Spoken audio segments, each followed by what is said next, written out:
Ebyokwerinda bikedde kunywezebwa ku kkooti Nakawango omupoliisi SSP Nixon Agasiro Kaluhanga ne munne Ssemujju Abdul Nur amanyiddwa nga Minaana abagambibwa okuba mu gw'okutte yali omuwaabi wa gavumenti Joan Kagezi Namazzi nga bakomezebwawo mu kkooti olwaleero. Bano bakomezeddwa okumanya okunoonyereza ku musango guno we kutuuse ng'abadde mu maaso g'omulamuzi w'eddaala erisooka Daphne Ayebale. Mu kkooti mubaddemu okuwanyisiganya ebisongovu wakati w'omuwaabi wa gavumenti Richard Birivumbuka ne Minaana abadde awakanya alipoota y'omusawo w'amakomera okuva mu Action Bay. Dr. Kajoba Charles Kimuli ebadde egamba nti Minaana tatulugunyizibwangako ku mubiri ne mu birowoozo ng'ekirudde nga kimutawaanya ge mabwa g'omu lubuto gayite ulcers mu kiseera kino ezimujjanjabibwa mu kkomera gy'ali. And that explains why his physical body never had any sort of injury. Like you can see him, he looks better than a person who is not in custody. Minaana ategeeza kkooti nga bw'atalabanga ku musawo yenna amwekebejja nga n'obulumi bwalimu basibe banne be bamuyamba okumuwa ku mpeke za Panadol okumirako.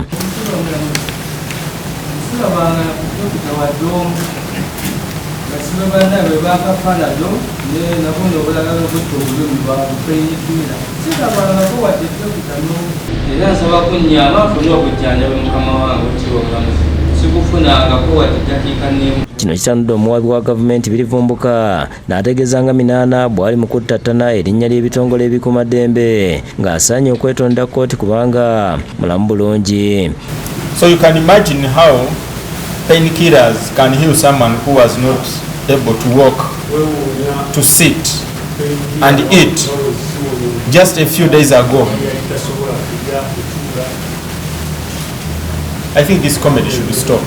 Minaana lwe yasooka okuleetebwa mu kkooti nga 24 omwezi oguwedde yalabika ng'ali mu bulumi obw'amaanyi era nga yali awaniriddwa abasirikale. Ono yategeeza omulamuzi nga bwe yali amaze ennaku 4 nga yawambibwa n'asaba ne kkooti okusooka okuyimirizibwamu asooka afune ku kyokulya. Omulamuzi awadde Minaana amagezi nti bw'aba ayina kyawakanya ku alipoota eno ensonga zitwale mu kkooti enkulu erina obuvunaanyizibwa okumuwozesa. Abalagidde okuddizibwa kwa limanda okutuusa nga 3 ogw'omunaana omwaka guno oluvannyuma lw'omuwaabi wa gavumenti okutegeeza ng'okunoonyereza bwe kukyagenda mu maaso.